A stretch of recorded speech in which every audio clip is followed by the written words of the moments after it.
What's going on, everybody? It is that time again. The Sooners Illustrated Podcast, episode 242 on this Wednesday, January 21st, 2026. Josh Callaway, Collin Kennedy here with you on a Wednesday. We're coming at you a day early. Got some high school basketball obligations the next couple of days, weather permitting. So Collin has agreed to do the show a day early. Appreciate him. And we got a lot to talk about. We're going to kind of wrap up the transfer portal today. We're going to put a finishing touches on it. Where did Oklahoma do their best? Where did they maybe leave something on the table? Did they hit their biggest needs? We'll kind of wrap it all up. We're going to put a bow on the transfer portal today. A couple other housekeeping items on the football side as well. So a nice Wednesday show to send you on your way into your hopefully not too inclement weather weekend. Hopefully everyone's weather aware all across half of America, basically, about to get hit by this winter storm. So hopefully give you some entertainment, keep your mind off that for at least a minute. And we'll get on our way here through the back end of the transfer portal. Before we get started, a reminder, you can subscribe to Sooners Illustrated at oklahoma.247sports.com. Use the promo code SoonersPod60, all one word for listening on podcast. Gets you 60% off a VIP membership for a year to Sooners Illustrated, the entire 24/7 Sports Network. So be sure to use that promo code, sign up, be with us every step of the way as we get ready for, winter workouts are going, recruiting about to pick back up, spring ball coming up, a lot to be with us, and also can chat with us every single day over at Sooners Illustrated. All right, Collin, let's do it. Like I said, we're going to kind of wrap up the transfer portal today.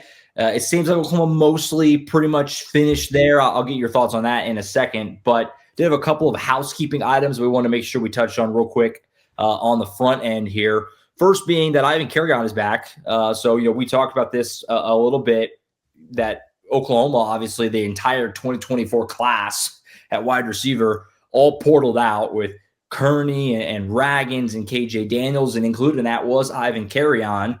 And Carreon, obviously tested the waters, hit the portal, and now he's back with Oklahoma. You confirmed that earlier this week. I mean, it just kind of seems like, I don't know. I mean, what do you know about what happened here? Is it just he didn't like his market? It's one of those situations where I would think if you're Oklahoma, sure. I mean, you definitely take him back. I mean, he's a big guy, some upside. Yeah. You can't use enough bodies in the room, especially with everyone you're seeing leave. As I mentioned, you have the entire 24 class walked out the door in this portal cycle. So, I mean, I'm not here to tell you that Ivan Carreon is going to serve a huge role in this Oklahoma team in due time, but who knows, right? I mean, I think this is kind of a good deal for OU to get this guy back. I think this is kind of just summed up by why not on both phases. Yeah.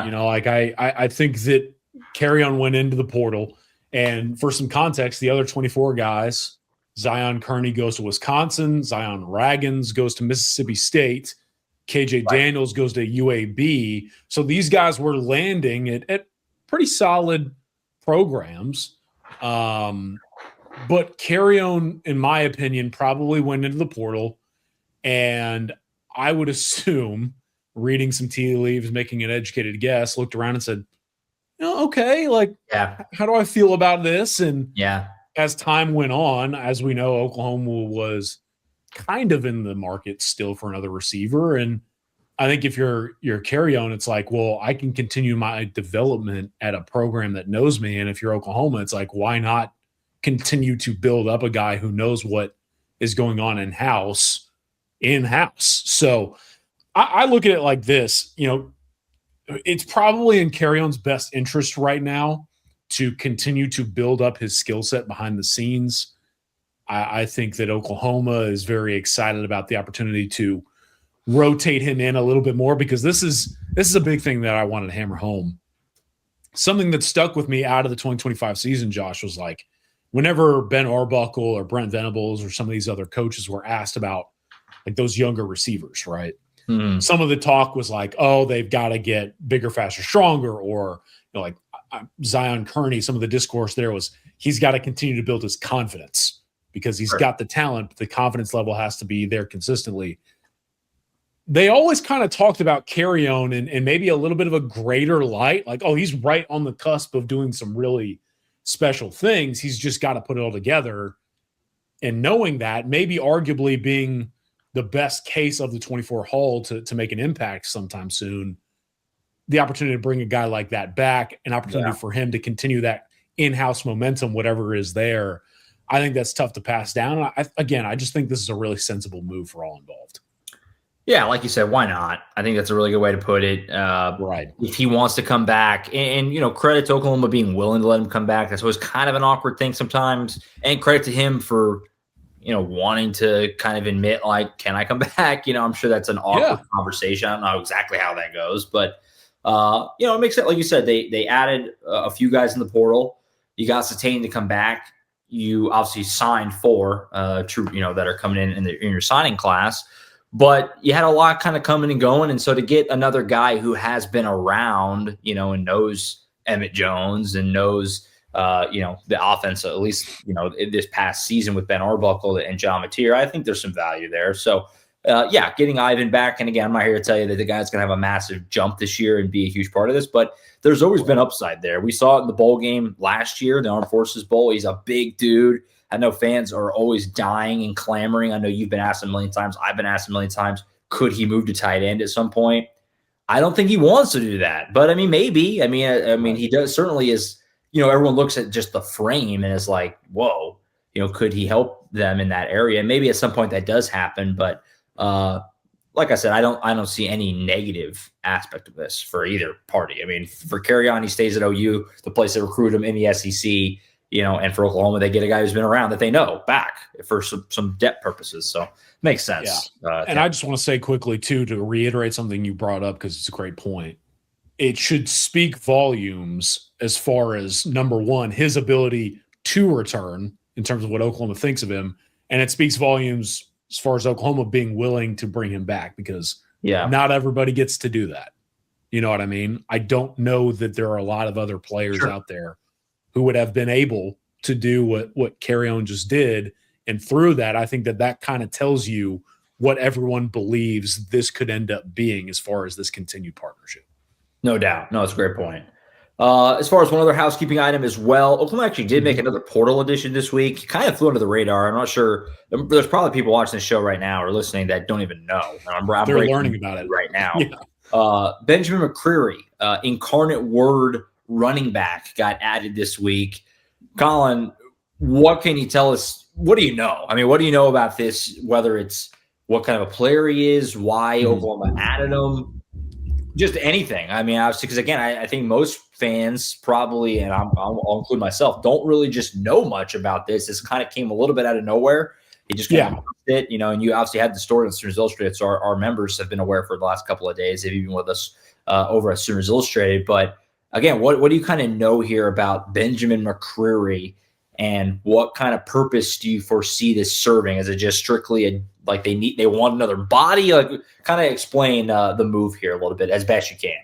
This one kind of falls more under the kind of cool umbrella, if that makes sense. Yeah, we're not getting ready necessarily to talk about someone that OU fans are going to see on the field in time. I'm just going to lead it off with that. But here's why it's kind of cool. Sure.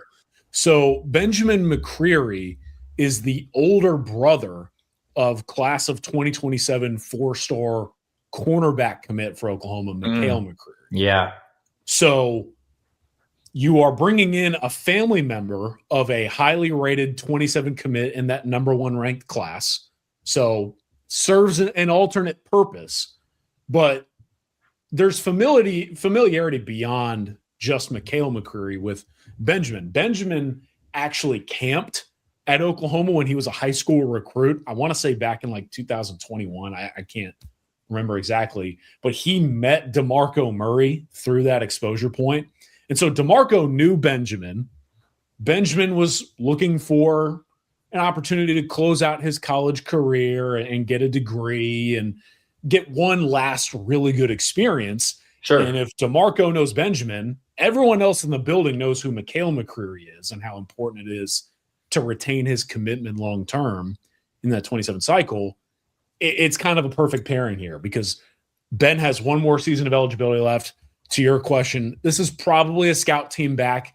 He's 5'10", 210 pounds, so a bigger guy. Had some pretty good, exposure at West Texas A&M his first couple of years. At UIW, I could not find a statistic for the life of me. And that's saying something because, I've got some access to things, and I was like, I can't find anything on this guy. And so it's another body to help run practice. Sure. Again, a bigger body at back who can maybe give you a look while you're prepping for SEC backs. But on top of this, too, it's a kind of a cool move to bring in a family member of a commit and also kind of a savvy way to continue to hold on to a 2027 pledge that you'd really like to sign one day.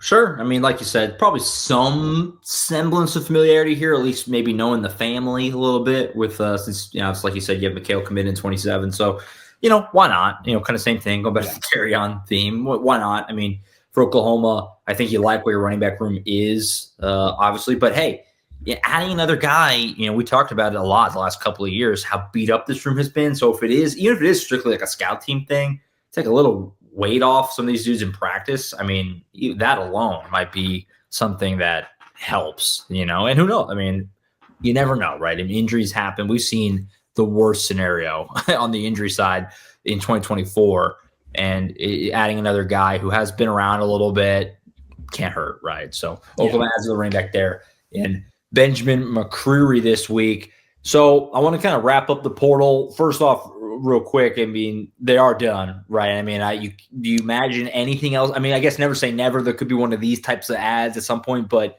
do you see them adding anything else in the portal really at this point? Obviously, the window's closed. Guys can, I mean, obviously, just because the window's closed, I mean, you can't do stuff, but no new guys are getting in there outside of, I guess, the two national title teams still could for another couple of days, but. So it's a good question, and I was asked some similar questions today in the VIP chat. So here's kind of what we're all looking at. As of right now, I think the additions that would lead to early playing time are done. However, there's two important layers to this. Number one, as Josh mentioned, players who played in the national championship game for Miami or Indiana get a 5-day window to enter the portal. So I believe it's from about the 20th to the 25th. There's an opportunity for those guys at either of those two institutions to hit the portal. If something comes up on that front and Oklahoma goes, well, that might make some sense for us. You never say never. Sure. The other big thing is we're sitting here recording on a Wednesday. There is a dynamic ongoing on this exact Wednesday where, because the final day of the portal was this past Friday and it closed at 11:59 p.m. local time, wherever you were, and then you went into a holiday weekend, there were a lot of compliance offices who got multiple days off, university employees who got multiple days off. And if paperwork was filed in late too, they still have to process that paperwork. So why I say that delay could lead to more names actually being in the portal today. So yeah, good point. This specific Wednesday has kind of been one that a lot of us have been circling, because it's like, okay, what trickle over from the final day of the portal window is coming up today finally, because you just don't know. Sure. So I think that they're pretty much wrapped as far as adding big names. That being said, like, if, I don't know, like an offensive lineman that made some sense entered the portal, or, like, never say never, but that's kind of where we stand as we wrap up the portal window. And I think for the most part they're done, but you never say never with some of this action. No, and that makes total sense. So we'll keep an eye on it. If anything comes about, obviously we'll let you know over as soon as Illustrated. One other housekeeping item too, it's a real quick one because there's not really anything to report, is that Owen Heineke still does not know from the NCAA, which is just outrageous. It's just unbelievable that he still does not have any light on what's going to happen. So obviously we're keeping plugged into that situation. That's a big deal. He was a good player for Oklahoma this year. If he could get that year, that'd be massive. I think everyone's kind of operating under the assumption that he will not get it. I know, just talking to people that are kind of know the Heineke family, that they've kind of been operating under the belief that they probably won't get it, but there is still hope, right? I mean, there's still holding out hope that maybe, and, we'll see what happens whenever that finally, it's unbelievable. I mean, obviously Owen, we did the media day before the playoff game where he was talking about, I have a case with the NCAA trying to get that was well over a month ago that he said that. I don't even know when, so it's been a long time that they've been waiting on a decision here. It's just laughable, frankly, because he's got to go to the Senior Bowl. I mean, it's becoming like a problem now on the calendar. So hopefully he gets a decision really soon, and we'll obviously let you know as soon as illustrated whenever that becomes known, because that's a big deal. That's a good player for Oklahoma, obviously, this year that they could potentially have back, but they don't know. It's crazy. I just want to say, first of all, it's embarrassing that the NCAA is still not made a ruling. Yeah, unbelievable. Number two, it's extremely frustrating too, because the guy now has to try and navigate both the NFL draft waters and an eligibility case at the same time, so as they don't overlap. Yeah. And like winter workouts are underway. Like the spring semester has started for OU. Like I don't even know how that works for him. I think if he were to somehow get his eligibility approved, well, then he would have to enroll in classes now, because it's the ad drop period. But I was thinking about this too, and this is just me kind of being ridiculous, but it's also like, I saw today that Trinidad Chambliss, the lawsuit that he filed against the NCAA is like working. And for lack of a better term, in today's pay for play era, I am curious what it would look like if a fan base like Oklahoma's, went into its pocket, as opposed to like for rev share or NIL, to help Owen Heineke sue the NCAA. I was kind of chuckling myself. I was like, hey man, you fire up one of those GoFundMes and all of a sudden Owen Heineke's got a really good lawyer. OU fans would step up, that's for sure. So yeah, I don't know. We're continuing to monitor that situation. It's just ridiculous that it's taken this long, but so stupid. Obviously, again, another thing. We'll keep you posted. That's why you stay plugged into Sooners Illustrated every single day. We're all over it, over on the VIP boards, obviously, and we'll discuss on the podcast whenever we're next able to, certainly as well, because that's a big deal. Hanging out over Oklahoma right now when you're talking about their 2026 roster. So let's wrap up the portal a little bit. Like we said, they're probably done. Maybe another edition comes in at some point, but you assume that for the vast majority, for all intents and purposes, they are kind of finished with what they did in the portal. We want to kind of wrap this thing up a little bit. We're going to do some superlatives here on the back end, but let me first off just start by Collin. Did you feel like they did enough? I mean, did they do what they needed to do? Let's start, I think, on offense, because offensively, obviously that was where we knew they need to hit it hard, right? I mean, that was an obvious going to the back end of the regular season. Like they need to get more playmakers at wide receiver. They need to completely revamp the tight end room. They need to probably get a running back. They probably need some offensive line help. They did all those things, right? I mean, how would you kind of assess what they did on offense in terms of, again, you're kind of defensively, we'll get there, where you're kind of just trying to add, plug some holes here and there. Offensively, you're not starting all the way over by any means, but you needed a lot. And it feels like they kind of went out and they got a lot. Yeah, we're going to do superlatives on the back end of the show, like Josh mentioned. I'm going to throw out some positional hall grades right here on the show as well. And I don't want to put you on the spot, but curious to see what your kind of grades are. But I think on offense, look, it's running back, wide receiver, tight end, line, because there's no quarterback to speak of. Running back, I'm going to give a C+. I was thinking like a B minus. Yeah. I really like – I think I like Lloyd Avant more than the casual observer, but I also think it's important to remember that, like, I'm not expecting Lloyd Avant to carry the ball 40 times a game. I think for what he is, I think it's a really good get as someone who could be a third down back and provides you some versatility out of the backfield and give you some extra carries. Like, I think Lloyd Avant's a heck of a get for them relative to that role. Ben McCreary, why not? If it helps you keep a good commit. True. Yeah. I don't have any objections with that. Receiver, I was thinking like B. I mean, it might be a B+. You got two starters. Yeah. Two pretty good ones. People are throwing fits about Mackenzie Allen. Again, that's one where you're like, if you know what it is, I don't know how you have a problem with it. I've said this before. I think Parker Livingstone's like a really solid number 2 receiver, number 3 receiver type. Some people are much higher on him, but I think for what he's going to be in this offense, that's a really good get. I'm a big fan of Trell Harris, and you're bringing Isaiah Satania back. Yeah. So Right. Now I'm talking to myself maybe into an A-. Like, where are you at with the receivers?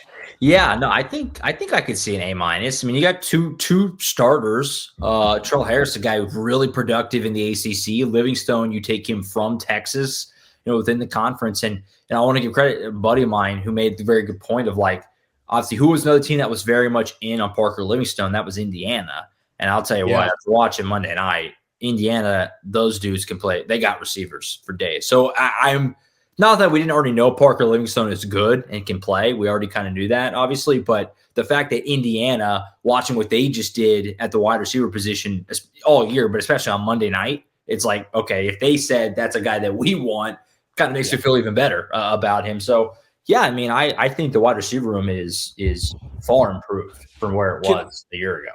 I'm going to say this too. Indiana was in on Parker Livingstone, and they went and got the likes of a Nick Marsh from Michigan State, who is elite. Who's a stud. Do you think that the receiver thing gets murky because of I don't want to say it, but the Cam Coleman dynamic that was out there?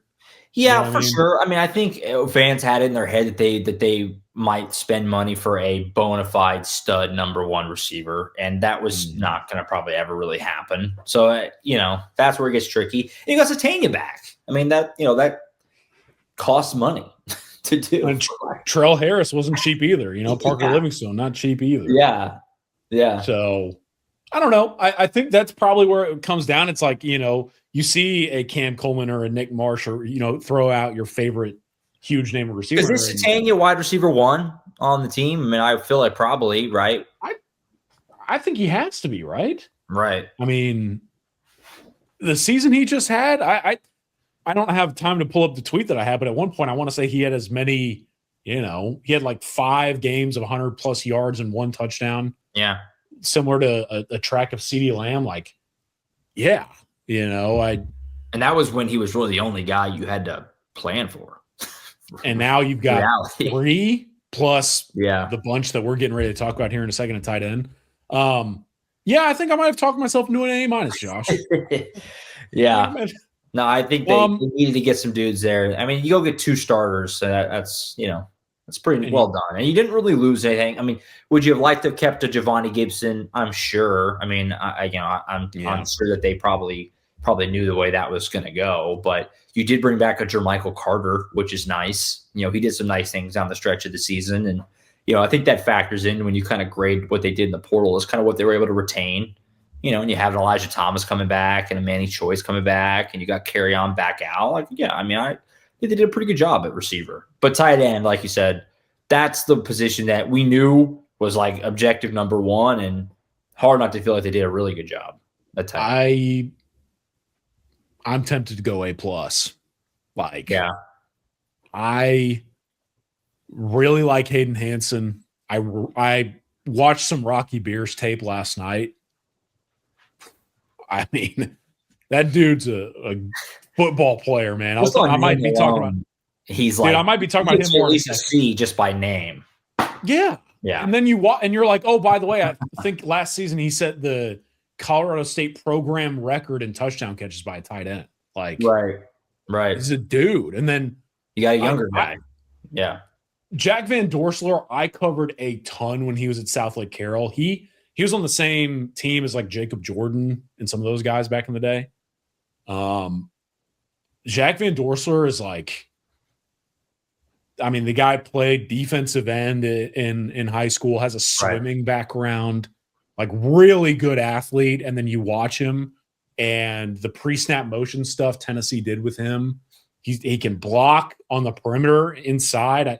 I kind of think you could run 13 personnel next season. Like, I really do believe that. Yeah. With all these guys. So I think it's an A+ at tight end, to be honest with you. Yeah. I probably would go about it in A, probably at the lowest. It's they had to revamp it. Plus you hired Jason Witten. I mean, that's not in the portal, obviously, but that's not, it's been, you feel a lot better about that position. I don't know how it stacks up after those 3, but you wouldn't hope you need more than 3. But I mean, injuries happen, I guess. I don't really know. You got just a bunch of names after that because you have Kate McIntyre is back, which think we all figured would probably be a portal candidate, but he is back.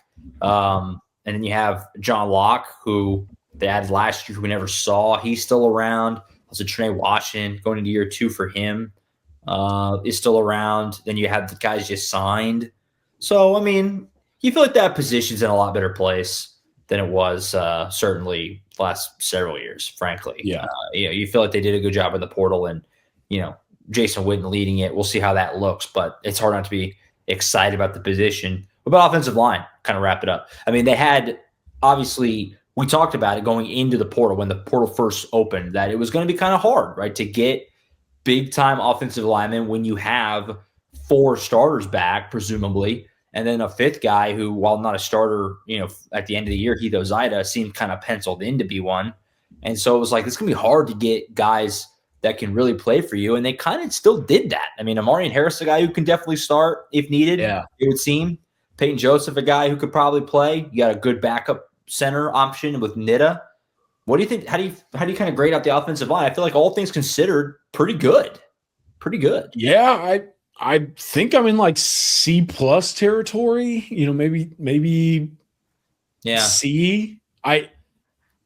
I think Amarion Harris is one of the most fascinating additions because at 6'7", 315 pounds, he has a background playing right tackle, left tackle, and left guard. So you're getting someone who could potentially compete at 3 different positions as a potential starter. And then Peyton Joseph, is just like a puppy. He's a young guy you're bringing in with a ton of room to grow. Probably going to be someone that needs to bake a little bit, but like he's a former 4-star recruit and has only burned 1 season of eligibility. And I believe he redshirted. So you're getting like a long-term developmental project with a ton of talent. You're getting Amarion Harris, who can kind of be your swing tackle / maybe even guard. Caleb Nida, to me, center depth. You needed center depth. I'm not someone who's like Caleb Nida's going to, compete with Jake Michaelo right away, but I think it's a good haul, again, relative to how difficult it is to get worthy portal linemen. Yeah, for sure. I'm right there with you. Probably, C+, B-.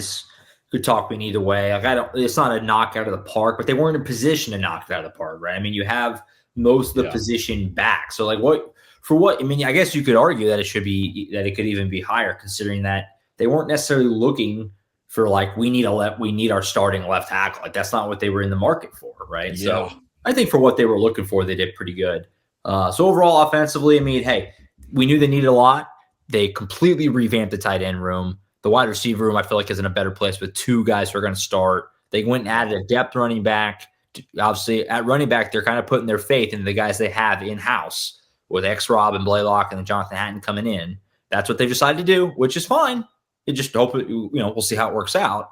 And the offensive line, you plug some holes. Obviously, you didn't need a quarterback per se. Thought maybe they would add a portal quarterback just because you did have, Michael Hawkins leave, but they did not, which is, I guess, pretty clear sign that A, they feel good about Whit Neubauer as the backup potentially, or B, or Bo Bentley as the backup. One of those 2 guys will be the backup. I'm not breaking any news there. So I guess Jet New also could be heard from as well, but we'll see how that goes at that spot. What about on defense? I mean, defense is obviously very different than offense. It wasn't a bunch of massive obvious needs. You have starters back at every position to feel good about, but you did have some depth questions at a few spots. And so they went and made some additions here. Obviously Cole Sullivan being the biggest one at linebacker to go alongside Kip Lewis, Kenny Ozawalu on the defensive line, Bishop Thomas on the defensive line, a couple of DBs with Dakota Fields and Prince Ijeoma. Collin, also, we knew. We talked about it right when the window opened, when we did this show, that the massive focus was going to be on offense. And you saw that. The first, how many was it? The first 1, 2, 3, 4, 5, 6, 7. This first 6 guys they got in the portal were all on offense before they ever got a defensive guy in Dakota Fields. Like the clear attention was on offense for obvious reasons. Defensively, you don't have that many guys added here. Do you feel okay about what they did on defense in general, kind of plugging some holes, or did you kind of want a little more? Because I'll be honest, I wouldn't have hated a little more in a couple of spots because I love the starters on defense, but depth is going to be questioned a little bit compared to what they had this past season. I don't know if they're quite as deep, at least on paper. Yeah, I think this is a lot of like C plus territory across the board on the defensive side. Let me start here. Let's start with the defensive line haul. Bishop Thomas, Kenny Ozawalu. Bishop Thomas, I get it. Kenny is one that I'm very interested in. I'll probably be talking about him more in a second. Yeah. When you look at Kenny, the ability to play outside and inside, depending on the situation. And then, Bishop Thomas, 6'2", 290, can kick inside and give you a little bit of violence. I don't mind the defensive line haul considering, everyone knows the deal. It's similar to the offensive line. It's like, well, you're not starting over a lot of these cats that are already in the building. Yeah. So makes it hard. C plus for me. I like the defensive line guys they got. Like these two, I think they serve clear roles, and I think that they're going to be positioned well to produce at Oklahoma. Yeah, I think I'm with you. I would probably say about a C. I would have liked, and maybe it's not realistic, but I would have liked a little more of like a bona fide edge, like Marvin Jones was. Sure. And Ozawalu could be that, but Marvin Jones coming from Florida State, it was like, oh, that guy's going to play a lot, and he did, and he was awesome, And so, you got PJ back, obviously, it's a big deal, and Okoye we think can make a big jump, and obviously Taylor Wine was awesome this year.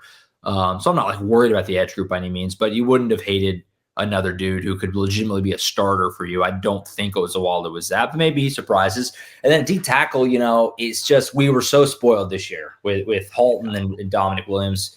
You knew you weren't going to have a quartet like that again. We all knew that. But to lose Marcus Strong stunk, obviously. And then you bring in Bishop Thomas, who is, I think, a good body. But after Stone and Jaden Jackson, I don't know. You're going to need some dudes to step up at D tackle.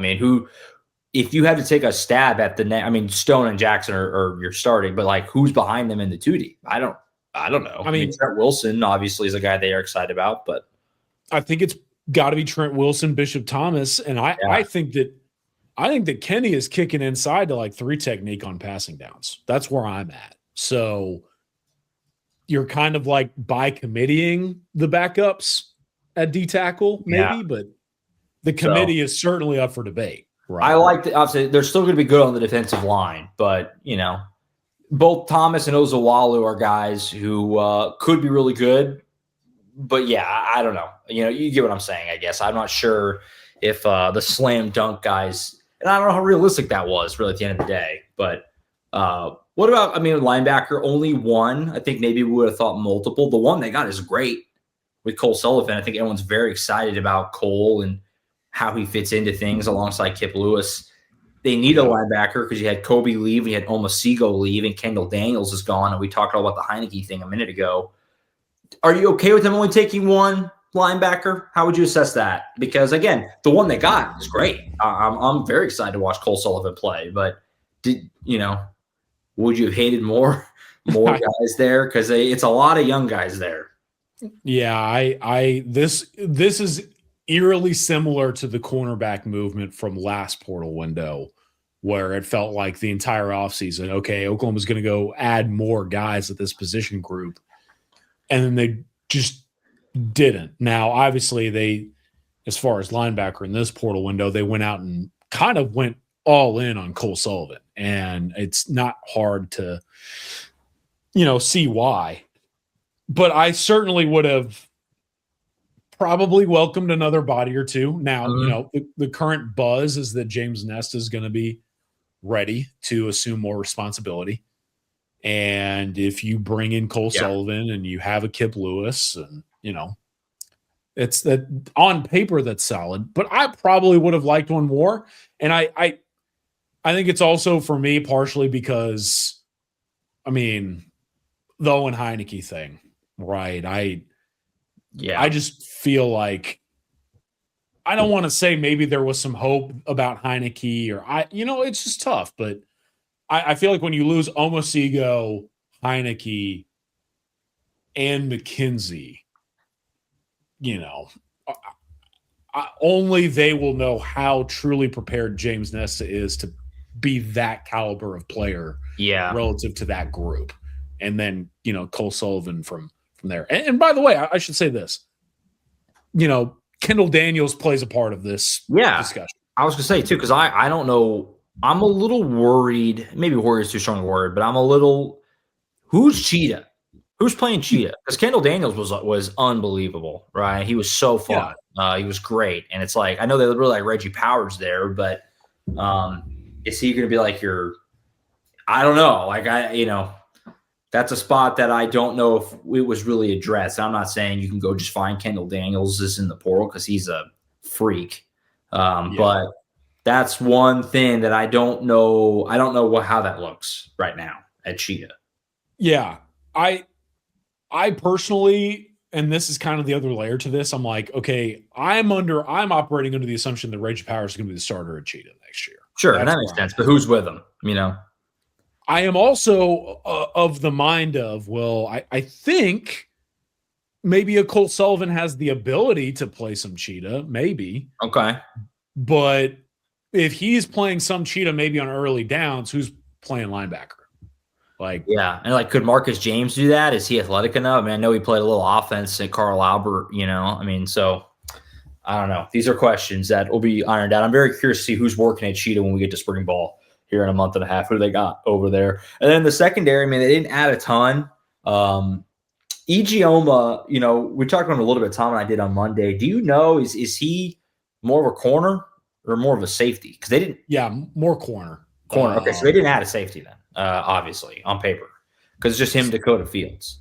I believe Fields will have the ability to play safety as well. Okay, that makes sense. Because, you like your corners, right? We kind of talk about the secondary in general here. Eli Bowen back, Cortland Guillory back, Jacoby Johnson back. Like, you're in good shape at corner, right? You have your top line of guys there. And you're in good shape at safety, too, with Peyton Bowen.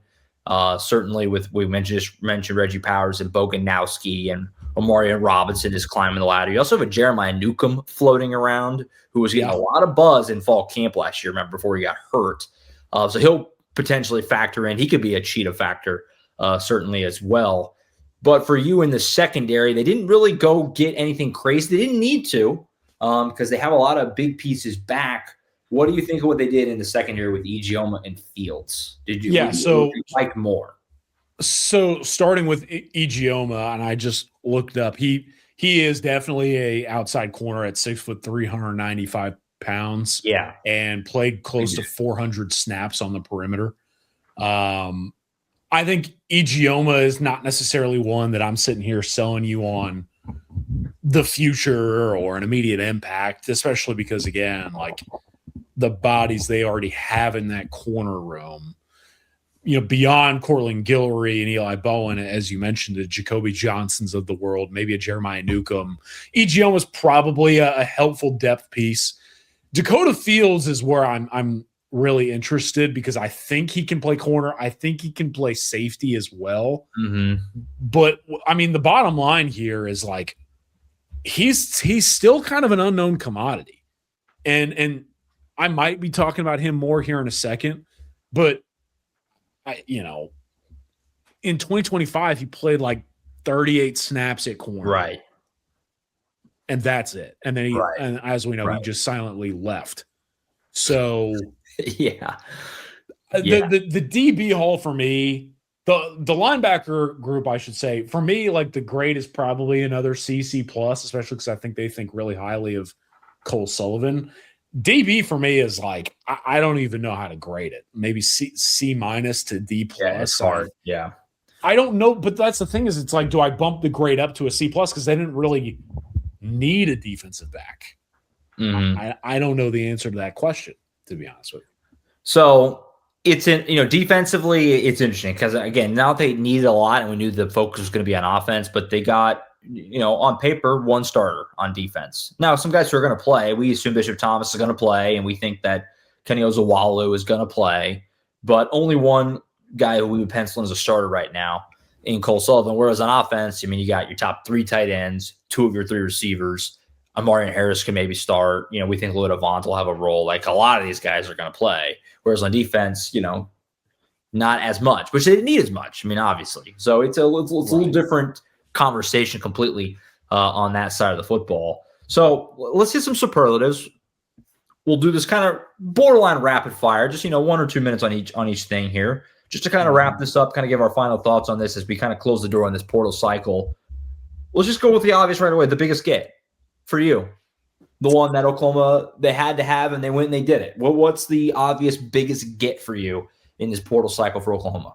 I kind of think it's Cole Sullivan, to be honest with you. Yeah. I mean, knowing how much linebacker means to the program, the trio of bodies that they were losing at backer, and it's Brent's baby. They have Dreiling and Goodwin helping with the position. I mean, they needed to get another starting caliber linebacker. They had to have it. Mm-hmm. And Cole Sullivan, I mean, Michigan desperately wanted to get him back too. And so you factor in the battle that took place here towards the end. Brent took an in-home visit with the guy. Considering the positional need, how much the position means to Oklahoma, and then the battle that was fought, I think it's Cole Sullivan, all things considered. Yeah, it's Cole Sullivan. That's what I would say as well. When you just talk about the need, I don't know where they'd be at linebacker without him. I mean, obviously getting Kip back is also huge. Same conversation there with getting Kip Lewis to come back for another season. But yeah, they need another starting level linebacker in the SEC really bad. And they got a really good one in Cole Sullivan. I'm excited to watch this guy. I'm excited to see what he looks like when we get to spring ball.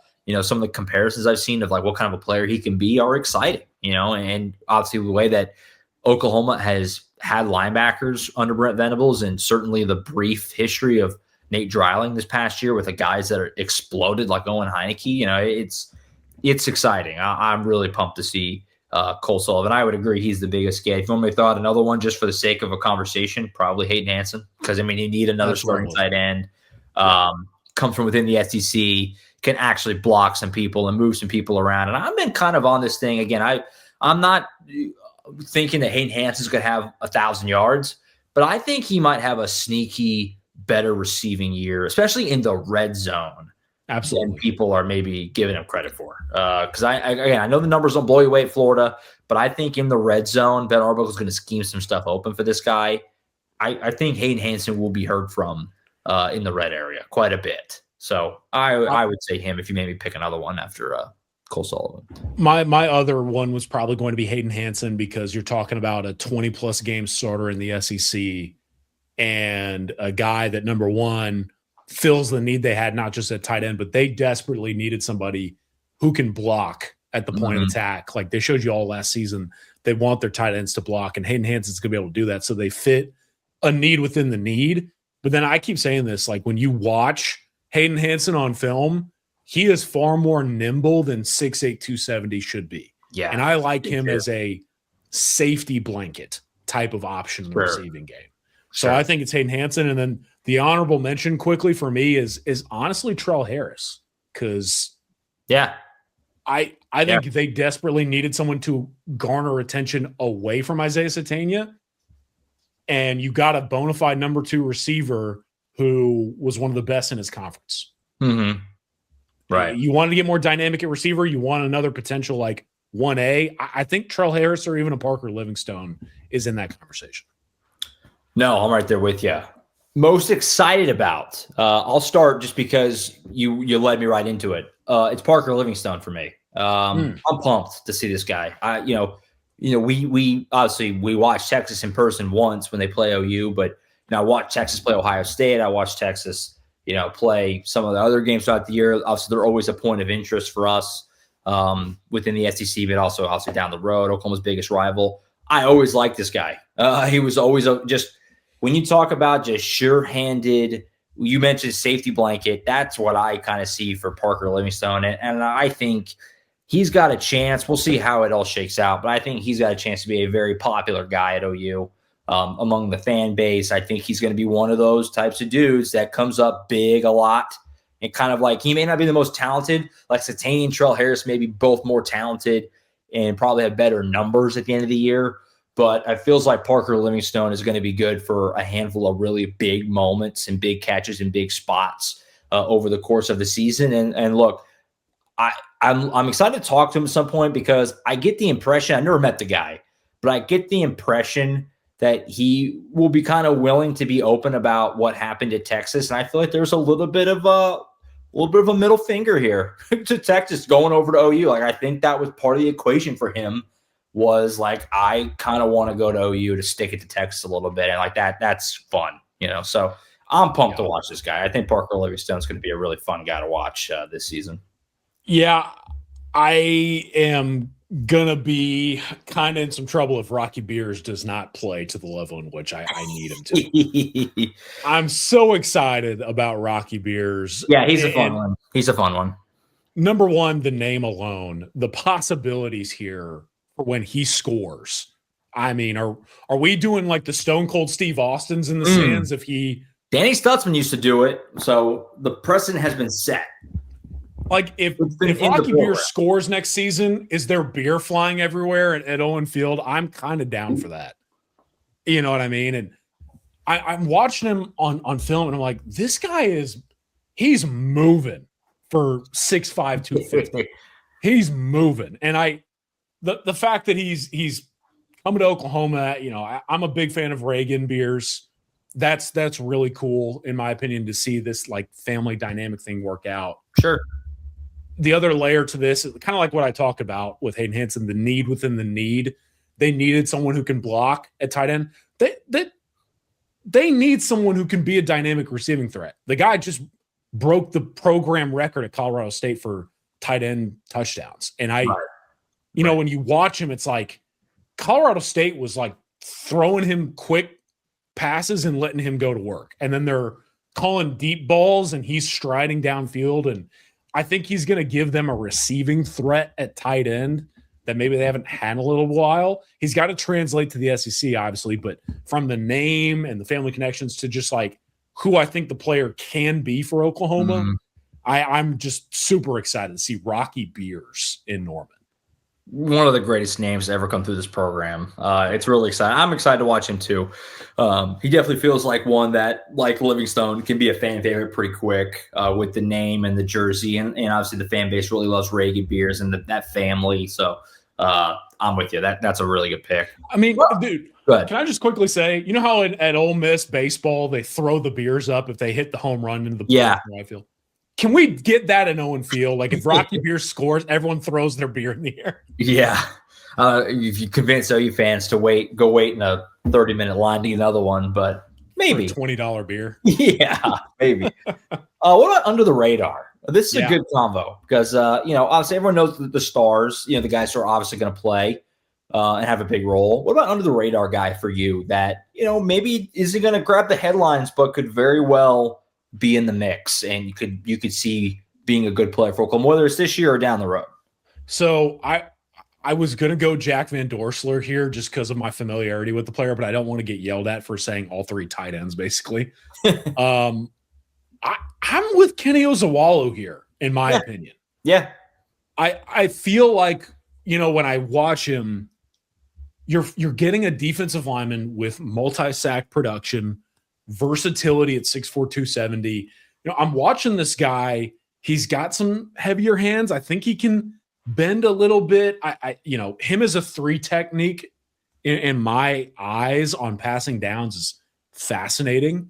And they want to have that disruption from a pass rush perspective on the interior. And while Kenny may not necessarily be a defensive tackle by trade, I think Kenny's going to give them some upside getting after the quarterback. And I mean, again, it's hard to find guys with multi-sack production, clear pass rush acumen in the portal and get them in this type of situation Oklahoma has going on. I think he's going to be a really complimentary piece. And then when you factor in, oh, by the way, he's going to get coached by both Miguel Chavis and Todd Bates. I mean, it feels like someone who's only scratched the surface of his potential at a premium position with a rare skill set, if that makes sense. Yeah, no, that's a great pick. For me, I would probably there's a few. I'm staring at the list, and there's like four guys that I could feel like I could say. Hit me with them all. Let's do it. I'm gonna go. I don't want to step on the toes of the next category too. I'm gonna go with Caleb Nitta. I just, Amarian Harris is kind of grabbing the headlines for obvious reasons, and Peyton Joseph's exciting as well. Caleb Nitta, man, I just can't help but wonder because look, we've seen OU has had to go deep into the bag at center the last couple of years. It's happened a few times. Obviously, Jake Michael kind of took that job and ran with it this year, but obviously it was supposed to be Troy Everett going into the year. And I just, again, I feel like he's not been, which is the point of this, under the radar. I feel like he has not been talked about very much at all. He was right at the beginning of the cycles, maybe kind of just got forgotten about a little bit. He was right after Hansen and right before Harris, so some big flashy positions kind of all around him.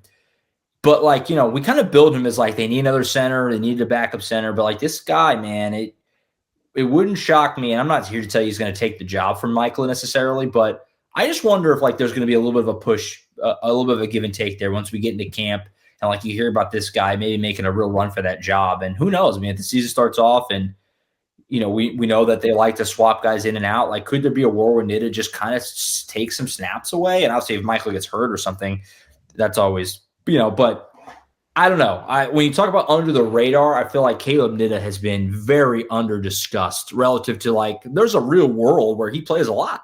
Sure. So he's like the definition of flying under the radar for me. I'm not here to tell you the guy's going to go all SEC or something, but I'm very intrigued by him, and I feel like we haven't talked about him as much as some of these other guys. No, I would argue he's probably the least discussed member of the portal class at this point. And he could play. That's totally, I will just say this, at 6'2", 297, with I believe last year was his first true year of getting exposure on the field, gonna have to build up the body, build up the strength, and be ready to go. And that's where I am with Nitta, but I'm with you. He's interesting. My other quick honorable mentions, Amarian Harris. I know it may not be necessarily under the radar, but to get a swing tackle with SEC starting caliber experience. Okay, I'm in. And then Van Dorsler, to me, to get a tight end to that caliber for the next several years. Yeah. And I think you could play third tight end, help put him in there at fullback or receiver, let him block. Sure. I really like those two as well. Last one, want to learn more. This is basically, kind of the biggest unknown for you in the class. You just don't know, and you're excited to kind of get some eyes on him during spring, get to meet him, presumably, obviously, here in a little bit, and just kind of see where he fits in. Do you have one for that? Well, the guy that you would kind of like just to learn more about and see where he fits into this thing.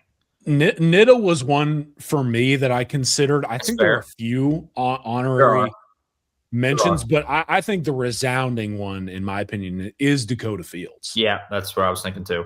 Yeah. Guy barely played. I mean, he's a former, pretty touted recruit coming out of high school, goes to Oregon, and as a former four-star recruit, gets some early playing time and then just shuts it down and leaves. Let me put it this way. Feels like the most intriguing yet arguably least Oklahoma edition of the portal window, considering how much just pure unknown is around him. And I want to learn more about Dakota Fields' journey.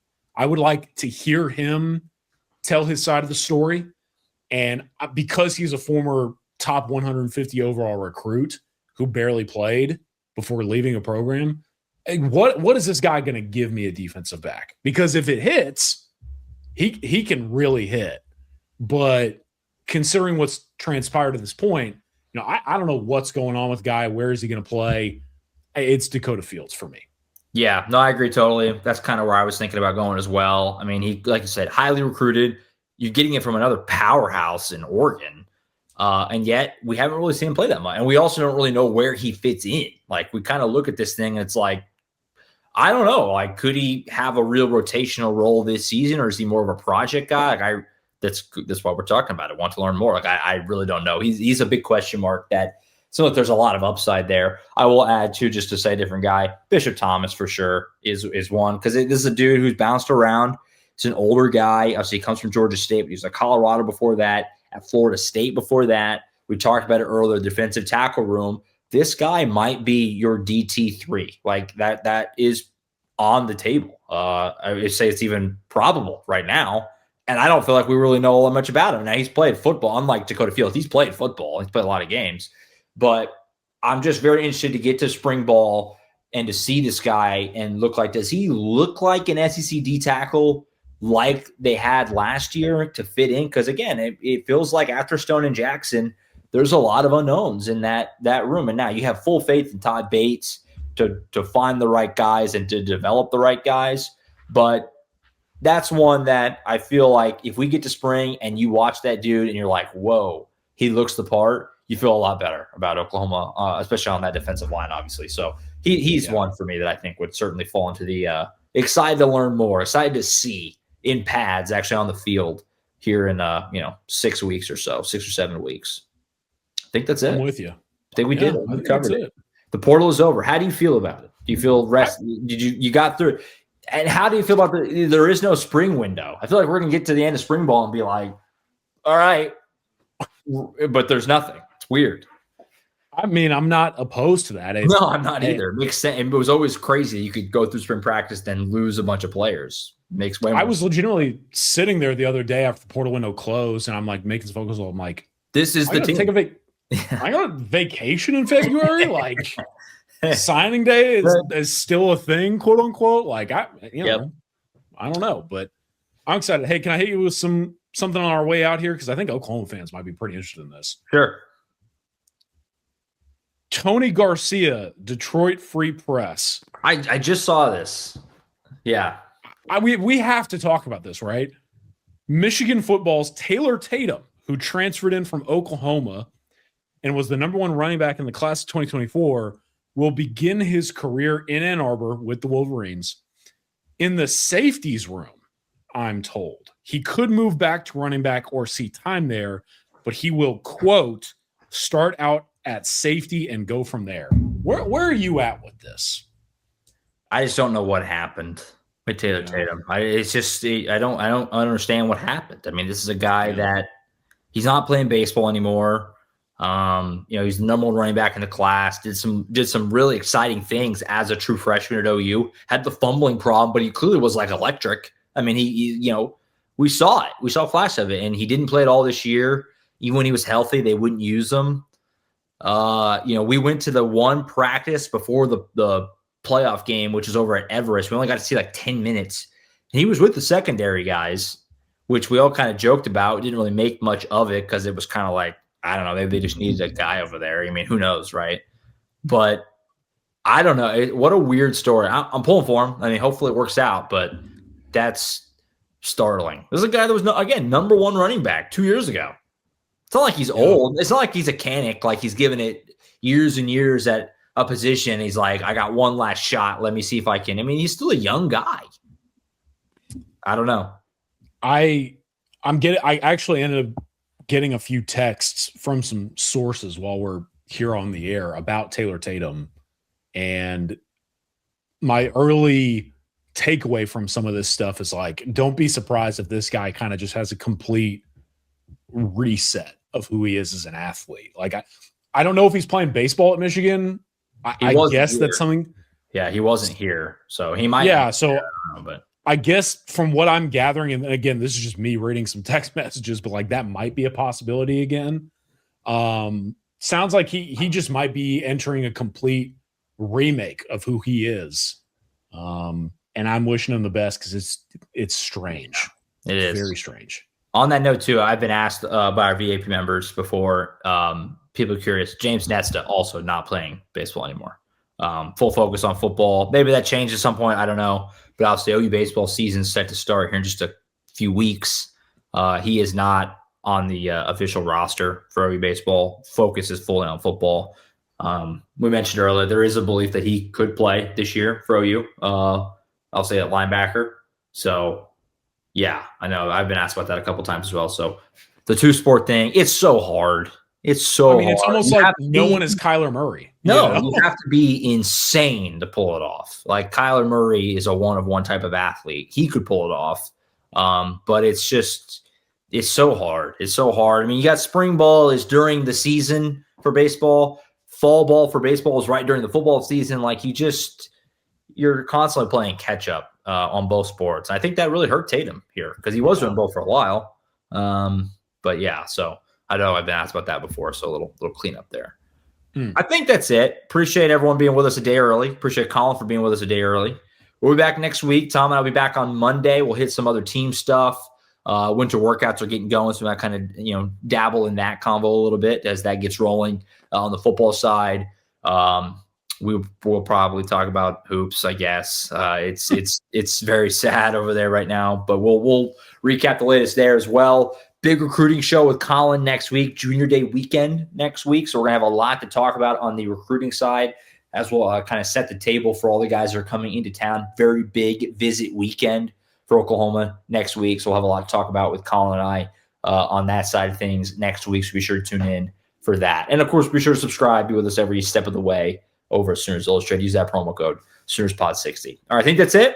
Collin, appreciate you as always. Be weather aware, everybody. Safe, do as best you can, limit your travel, all that good stuff. It's supposed to be pretty nasty coming in on Friday, it sounds like. So just be weather aware. Scary stuff. But yeah. Y'all be safe out there. Batten down the hatches, and hopefully we get through it without the worst of it for sure. I think that's it. For Collin Kenny, I'm Josh Callaway. We'll see you guys next time right back here as always on Sooners Illustrated.